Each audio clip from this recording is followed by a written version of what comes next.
आज हम यहाँ उपस्थित हुए हैं जो आज मीटिंग के दरमियान पाया कि सिरसा से राजू मिश्रा जी आए हुए हैं और विधिक कार्रवाई के तहत। तो विधिक कार्रवाई के तहत मैं इनसे पूछना चाहूँगा कि ऐसा क्या कर रहे हैं कि एक तो विश्राम जी हैं जो बैठे हुए हैं, दूसरी ओर बैठे हुए हैं लेखराज जी सैनी जो सरस्वती विद्या विहार के संस्थापक रहे हैं। तो इनकी जो संस्था है इंडियन के नाम से एक लोन है, पीएनबी, एक तो इंडियन के नाम से जिसका लोन चल रहा है, और दूसरी संस्था इनकी है जो पीएनबी बैंक ने सीज की हुई है। तो उसके बारे में हम थोड़ी जानकारी इनसे लेना चाह रहे हैं। जो मिश्रा जी विधिक कार्रवाई के तहत इनके साथ में लगे हुए हैं, कार्रवाई कर रहे हैं। तो मिश्रा जी आप बताएं थोड़ा कि किस तरह से कार्रवाई कर रहे हैं आप।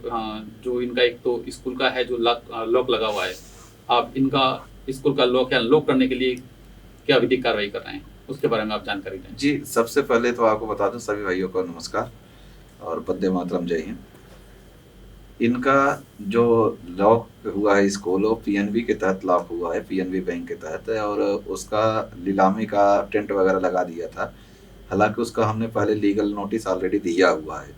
लीगल नोटिस का बिना जवाब दिए वो कर नहीं सकते थे। फिर भी हमने जो है उसको डीआरटी में इनका पहले केस चल रहा था, तो उस पर हमने विधिक कार्रवाई के तहत दोबारा से अपना एतराज़ जताते हुए एप्लीकेशन लगाया हुआ है, जो कि कल 27 तारीख को कंसीडर हुआ है और कल हमारा आर्गूमेंट होगा। उस पर हम पहला तो हमारा स्टेप है उस पर स्टे लेना, और दूसरा स्टेप है कि इनका जो लॉक लगा हुआ है उसको अनलॉक करने का एप्लीकेशन मूव करेंगे साथ के साथ ही।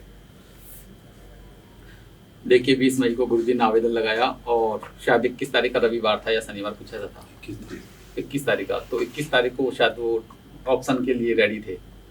तो 21 तारीख को आपने ऐसा क्या किया सर? इन्होंने आवेदन तो 20 तारीख को लगाया था शायद उसका, पीएनबी बैंक स्कूल का। जी, इसमें क्या था कि हमने हमारे साथियों के सहयोग से जयपुर में फ़ोन करके डिस्कस करके एप्लीकेशन हमने ऑनलाइन लगा दिया था, जिसको थोड़ा सा कंसीडर करवाने के लिए हमें थोड़ा सा मेहनत करना पड़ा। तो मैं तो चूँकि सिरसा से जयपुर आना इतना आसान नहीं है और छुट्टी का दिन था, तो हमने जयपुर की साथी से मदद ली और उन्होंने बखूबी उसको जिम्मेवारी को निभाया और वो एप्लीकेशन हमारी कंसीडर हो गई।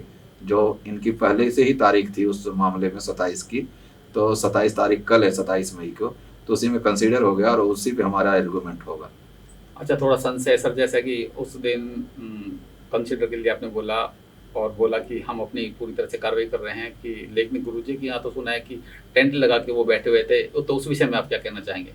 जी, ये तो बैंक जो है एक बार दबाव तो बनाता ही है। जब इनको अगर आप इसको देखेंगे तो पहले ही नहीं लेखराज जी को कभी इनको सुनते ही नहीं थे कि हम सेटलमेंट कर लेते ये कर लेते हैं, लेकिन अब बैंक इनको खुद ही कह रहा है कि आपका कर लेते हैं, यानी 60% लेस करके सेटलमेंट करने को तैयार है।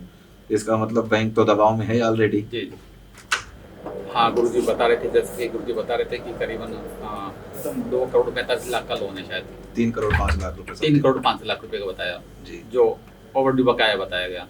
तो यहाँ तक कि वो जब उन्होंने गुरुजी को एक ऑफर दिया कि 1,40,000 में वो सेटलमेंट करने के लिए रेडी हैं, तो 1 करोड़ 40 लाख, 1 करोड़ 40 लाख में सेटलमेंट करने के लिए रेडी है। तो कहीं ना कहीं ये जो मिश्रा जी के द्वारा जो लीगल नोटिस जारी किया गया था, शायद उसी का ही शायद प्रेशर रहा होगा। चलिए, फिर गुरुजी दूसरा है सर, मैं जानना चाहूँगा, दूसरा है जो इनका लगा हुआ है इंडियन बैंक से शायद, तो उसके लिए भी कार्रवाई आप किए हुए हैं? हाँ जी बिल्कुल, आवेदन दोनों लगाए हुए हैं? हाँ तरीके से चल रही हैं। अब ये है कि दोनों कार्रवाइयों को ये, क्योंकि विधिक कार्रवाई में कुछ हमें बाउंडेशन होती है, जिसके तहत लगभग 8 जुलाई के आसपास हम इनका पिटीशन दोनों को लगा देंगे। आपको लगता है कि आप पूरी तरह से पोजीशन को रोक पाएंगे? हाँ जी, 101% रोक पाएंगे जी। यानी कि मैं ये जानूं कि इनके घर पर ना तो पुलिस कार्रवाई होगी, पुलिस जाब्ता पहुंचेगा, ना ही बैंकर्स पहुंचेंगे? ना, बिल्कुल 100% नहीं, कोई नहीं पहुंचेगा। थोड़ा सा ये है कि दबाव तो बैंकर्स देता ही, कर्ज दिया है तो उसके लेने के लिए दबाव तो देगा ही कि मुझे किसी न किसी तरीके से मेरी रिकवरी हो जाए, बट ऐसा होगा नहीं। अच्छा, क्योंकि जो विधिक में आ गया तो आने के बाद बैंक भी बाउंड हो जाएगा। थोड़ा सा 8 जुलाई तक वेट करिए, रिजल्ट आपके सामने बहुत अच्छा होगा। अच्छा, जैसा कि बताया गया है कि आपने जो विधिक नोटिस जारी किया वो 3 महीने के लिए बाउंडेशन ला देता है वो जी नोटिस। तो अगर उसकी विपरीत भी नोटिस जारी करने के बाद में भी अगर कोई कार्रवाई की जाती है तो उसके बारे में आपका क्या कहना है जी? नहीं, बिल्कुल नहीं हो सकती। अगर इस स्थिति में होता है तो क्या होता है कि बैंक के ऊपर अलग से कार्रवाई हो जाती है, क्योंकि विधि का उल्लंघन माना जाता है। और विश्राम जी का है तो उनकी भी एक 2 बैंकों से लोन चल रहा है उनका, एयू बैंक से। हाँ, जैसा कि इन्होंने बताया कि एक में पोजीशन है और एक में ऑनलाइन ऑक्शन है, और वो भी कार्रवाई हम इसका साथ के साथ ही कल कर देंगे, और इनका ना ऑक्शन होगा और ना इनका पोजीशन होगा।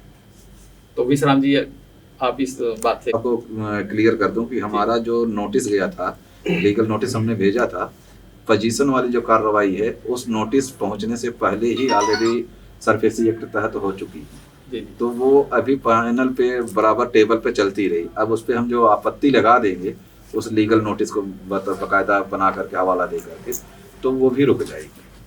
अच्छा, यानी कि अब या तो इनके घर पर ना तो पुलिस कार्रवाई की जाएगी, पुलिस जाब्ता पहुंचेगा, ना ही बैंकर्स पहुंचेंगे। हाँ जी, ये समझा जाए? हाँ जी बिल्कुल, 100% कोई नहीं पहुंचेगा। चलिए, तो ऐसा क्या करेंगे आपत्ति, मतलब किस तरह से क्या विधि कार्रवाई करेंगे आप आपत्ति के लिए? ये जो हमने लीगल नोटिस दिया हुआ है ऑलरेडी बैंकों को, उसमें हमें कुछ नहीं करना, उसी लीगल नोटिस की पेस्ट लगा करके, कॉपी लगा करके, और उसके साथ में ऐतराज का एक होता बनता है, बाकायदा डाटा बनता है, वो बना करके हम उसमें लगा देंगे। अच्छा, जैसे कि आपने बाउंडेशन डाली, उसके बाद में भी अगर कार्रवाई की जाती है उनके बाद में भी, तो वो किस प्रकार कार्रवाई आप नहीं, फ्रॉम द रिएक्शन क्या होगा उसका? नहीं, जो एक्शन आपने लिया है from the receiving of the notice, जिस दिन नोटिस उसको बैंक को मिल गया उसके बाद से कोई कार्रवाई का डेट आएगी नहीं। जो भी आपके पास डॉक्यूमेंट्स आएंगे बैंक के, नोटिस आए या पोजीशन की कार्रवाई आएगा, वो आप देखेंगे तो बिफोर नोटिस का होगा। नोटिस के बाद वो कर ही नहीं सकते, क्योंकि लीगली तौर पे 3 महीने के लिए उस पर बाउंडेशन हो जाता है। 2 महीना होता है, एक्चुअली नोटिस दिया जाता है 15 दिन का।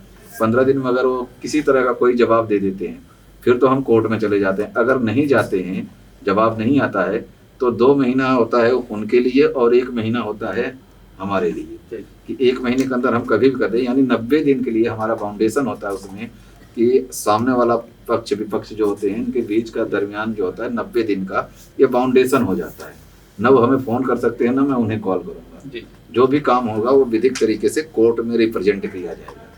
देखो, ये है हमारे किसान मजदूर जागृति मंच के संयोजक राजू मिश्रा जी। ये किस प्रकार कार्रवाई कर रहे हैं आप भली भांति से जान सकते हैं, और भली भांति आप इनसे रूबरू हुए हैं कि किस प्रकार लोगों को राहत पहुंचाने का कार्य कर रहे हैं। और इसी प्रकार इनका अगर ये मंच दिन दोगुनी रात चौगुनी प्रगति करता है और लोगों को राहत पहुंचाता है, तो ये मंच काफ़ी हद तक आगे बढ़ने वाला है, और हमें उम्मीद है कि ये लोगों को राहत पहुंचा पाएंगे। धन्यवाद। धन्यवाद सभी को।